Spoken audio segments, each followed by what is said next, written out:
옛날에는 신어머님들이 무릎팍에 앉혀놓고 진짜 가르쳐줄 정도로다 가령에서 끼고도 가르쳤대요. 근데 요즘에는 그렇게 하시는 분들이 드물죠. 그러다 보니까 무속학원이라는 게 생겼는데 이 무속학원에서는 점을 가리킬 수가 없는 거예요. 이 무속학원에 오면은 큰일 난다, 신령님이 떠난다, 막 이렇게 또 말씀하신대요. 떠나는 신령 얼른 보내주고 무당 안 하면 되지.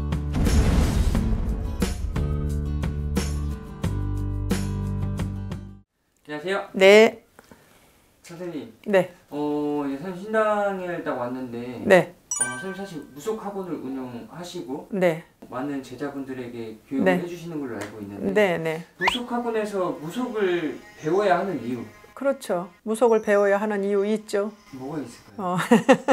우리가 요즘에는 이제 주택에서 사는 경우도 있고 뭐 빌라에 살고 아파트에서 살고 하잖아요. 근데 네. 장구를 배우고 싶어도 집에서 못 하시는 분들도 많이 있어요. 맞아요. 아파트에서 장구 치면은 또 항이 들어와요. 큰일 나요. 건이 들어오고.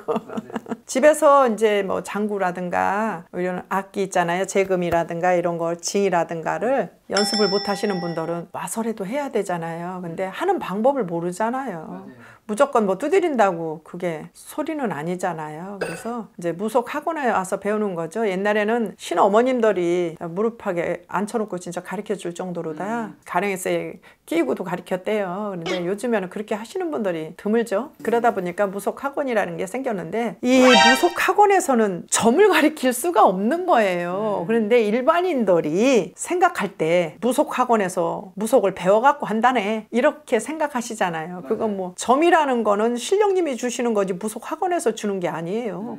무속 학원에서는 하는 방식을 가르쳐 드리는 거예요. 예를 들어서 장구를 치는데 어느 행위를 할 때는 이런 가락을 치고 어느 신령님이 이 옷을 입으시는 거다 하고 그런 거를 가르쳐 주죠. 안 배운 상태에서 어떻게 알아요? 모르죠. 이제 신내림 받으신 네. 제자분들이시나 네네. 이제 신내림 받으신 지 얼마 안 된 분들이 네. 이제 이런 부분 잘 모르잖아요. 그렇죠. 그래서 네. 찾아뵙는 경우가 많아요. 네, 그렇게 찾아뵙는 경우도 있어요. 그런데 이제 문제가 뭐가 있느냐 하면 그래도 조금 세월이 있으신 분들은 그동안에 이제 모르고 지나가지만 눈으로 보시고 귀로 듣고 머릿속에 들어가 있는 게 있잖아요. 그래서 이렇게 하는 거다라고 얘기하면 빨리 인식을 하시고 인지를 하시고 금방 배우시게 돼요. 근데 이제 금방 내려갖고 얼마 안 되신 분들은 무속의 뜻을 잘 몰라요. 그냥 신이 오셨으니까 신령님을 모시기는 했어도 어떻게 해야 되는 방법을 얘기해도 그 이유를 잘 모르신단 말이에요. 그래서 금방 내리셔갖고 오시는 분들은 사실 제가 가르치는 것도 조금 애로가 있어요.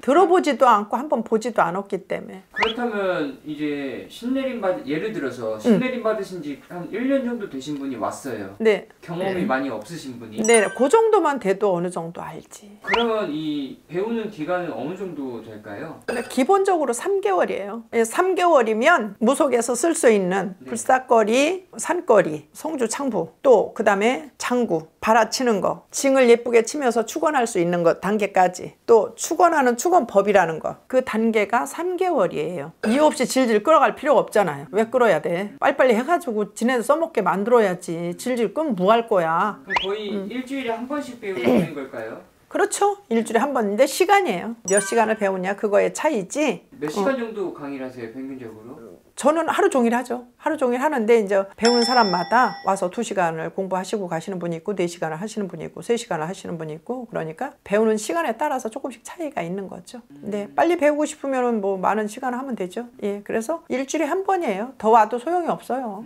더 많이 온다고 더 배우는 것도 아니에요. 왜 그러냐면 예를 들어서 뭘 하나 가르치는데 쌀은 이렇게 씻는 거야, 맑은 물에 이렇게 씻어서 몇 번을 씻는 거야 막 이렇게 가르치지 말고 해서 밥 해놓은 과정까지 한꺼번에 다 가르쳐주면 되잖아.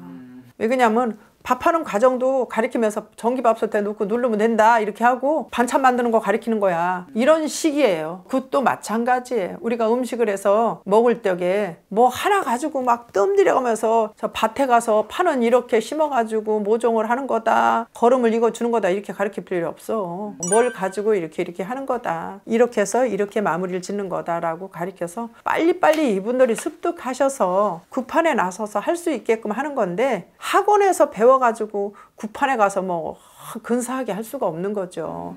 구판에 가서 자꾸 습득이 돼야 되는 거죠. 이 그죠? 실전이 좀 필요하다. 그렇죠. 그런데 빨리빨리 습득을 하게. 우리가 속독법이라는 거 있잖아요. 빨리빨리 습득하게 해주지 뭐하러 시간 끌기 해. 저 3개월이면 만족하다고 생각하실 거예요. 이 무속학원에 오면은 큰일 난다. 신령님이 떠난다. 막 이렇게 또 말씀하신대요. 아, 떠나는 신령 얼른 보내주고 무당 안 하면 되지. 무속 공부한다고 신령이 떠나고 무속 공부 안 한다고 신령이 안 떠나고 그런 신이 어딨어. 그거는 하는 소리지. 어느 신령이 공부한다고 떠나고 공부 안 한다고 안 떠나고 그래요. 배워서 남주나 자기가 갖고 가는 거지. 평생의 무속인으로서 살으면은 해야 될 거예요. 그런데 못 배워서 그러면 한 30년 있다가 오시는 분들은 왜 오시겠어요? 억울하대. 일 뛰어가지고 그냥 군만 주면은 그게 단지를 알고 구판에서 아무렇게 펄펄 뛰고 남 하는 거나 이쁘다 잘한다 그냥 평판할 줄 알았지. 자기는 못했는데 정작 남은 평판을 해도 자기가 하려니까 안 되는 거예요. 배우지 않고 하겠어요? 그래서 저는 배워야 된다고 생각을 해요. 신어머니가 안 가르쳐 주시면은 학원에라도 나와서 배우셔서 그렇죠. 구판에 나가서 구세 용도와 어떻게 해야 되는 방법과 신령님을 모셔야 되는 방법, 옷을 어떻게 입고 어떻게 해야 되는 행위 이런 걸 알아야 된다고 저는 생각합니다. 예. 감사합니다. 네.